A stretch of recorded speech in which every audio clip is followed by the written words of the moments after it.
Imagine a world in which suddenly all the tools disappear. All buildings, cars, and machinery, or even basic tools such as knives, hammers, and shovels vanish. What would the economy look like if we had to do all the work with our bare hands? This is the situation in which the hero of this story used to live. On a remote island there was a fisherman. Maybe fisherman is too generous, because in a world without tools, his fight for survival was to jump into the sea and make desperate attempts to catch fish with his bare hands. It was not an easy life. All this effort resulted in catching just one fish per day, which is just as much as he needed to survive. One night, totally wet, with his eyes sore from the salt water, he was lying on the beach staring at the stars and thinking about how he could improve his life. Then he came up with a brilliant idea. If I could just extend the reach of my hand, I might be able to watch the fish from above the water and probably catch more. He decided that in the morning he was not going to catch fish. Instead, he would devote this day to implement his plan. He searched the woods, looking for a strong, straight branch, which with great effort he managed to break off. Then, with a sharp shell found on the beach, he tried to sharpen the tip of the stick, which took him many hours. Finally, that evening, he fell on the sand, exhausted from hunger. He didn't eat that day, so he could build his invention. But he was happy because, in his imagination, he was already sitting on a heap of fish caught with the help of it. Falling asleep, he decided to call his invention Spear. In the morning, motivated, he grabbed the spear and began to work. Because the salty water did not flood his eyes, and a pointed end of the spear was more effective than his hands, he was able to catch 2 fish that day. Well, it was not a heap of fish yet, but the economy of the island did grow by 100%.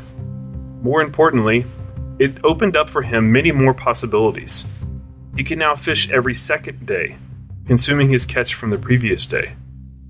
He could also go fishing every day, as before, and dry the excess fish and store it for worse times. Another option was to use free time to implement new ideas to increase his productive capacity.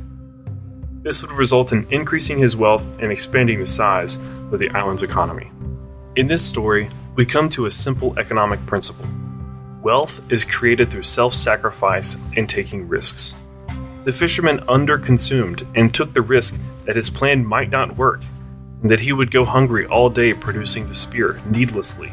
The fisherman's underconsumption can be simply called saving. In this case, the saving was a fish, which he would surely have caught if he had gone fishing. He used his saving to make a spear.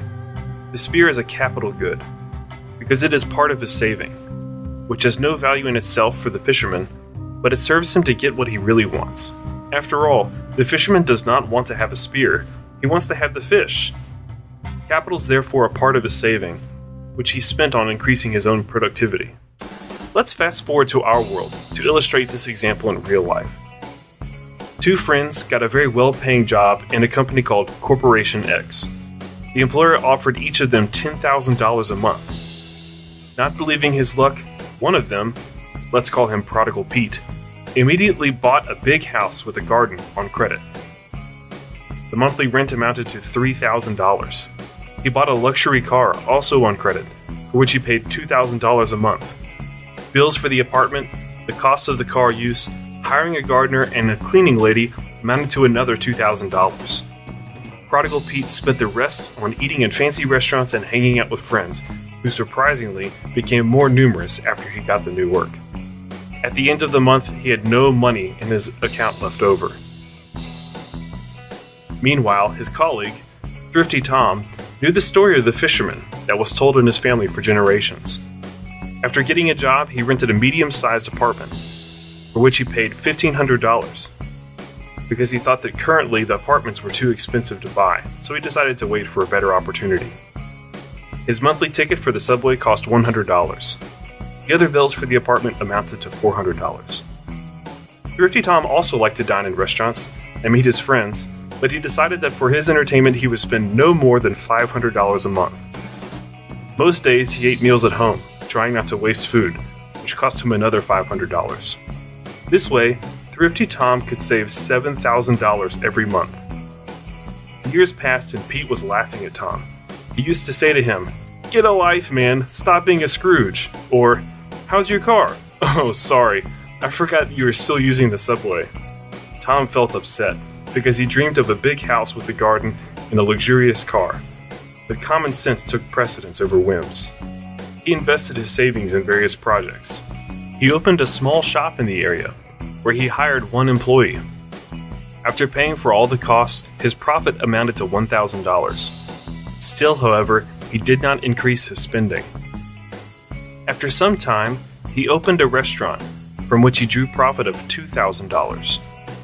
Later, he bought a bit of real estate, partly on loan, and he rented it to various companies as office space. His gains after his loan payments amounted to $4,000. Tom kept acting. After a while, gains from all of his projects were already $15,000. Suddenly, hard times fell upon Corporation X. Because of some bad choices and a global recession, it had to fire 2,000 employees. Among them were Pete and Tom. Tom suffered a slight scratch on his honor, because no one likes to be fired, but other than that, he didn't care too much about the situation. He had an income in the amount of $15,000 per month from his investments and a large amount of savings. Pete, in turn, panicked. The bank demanded payments on a loan, which Pete managed to pay only half. Friends invited him out for the first week, but when they saw that Pete had financial problems, the invites began to fade quickly. Pete borrowed money from family to survive, but during the economic crisis, no one wanted to accept him, and certainly not for the high salary he earned before. Finally, Pete decided to sell the house and car because he was not able to make the minimum payments.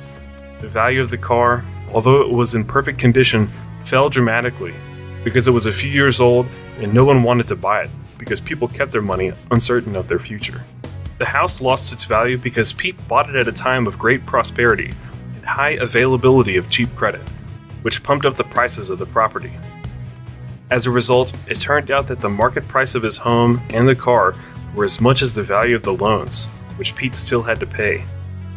Pete was really hurt by the fact that for so many years he was paying the loans and now he was left with nothing. He still had to sell because he needed the cash right away. After a few days, Tom called him and said that he would buy both the car and the house. During the transaction, they talked for a while as old friends. Pete told him about his situation, and Tom, as a man full of empathy, said, "Listen, my friend, I was just going for an early retirement. I need someone capable to take care of my business. I know you are a good specialist. How about I hire you for $3,000 a month?" Pete felt relieved. Finally, someone wanted to hire him, and he was no longer burdened with loans. He accepted the job from Tom, rented a small apartment, and began to save. The story of the fisherman was based on the excellent book by Peter and Andrew Schiff, How the Economy Grows and Why It Crashes. We encourage you to read it. If you are interested in the conclusions of the second story, you can read them on our website, econclips.com.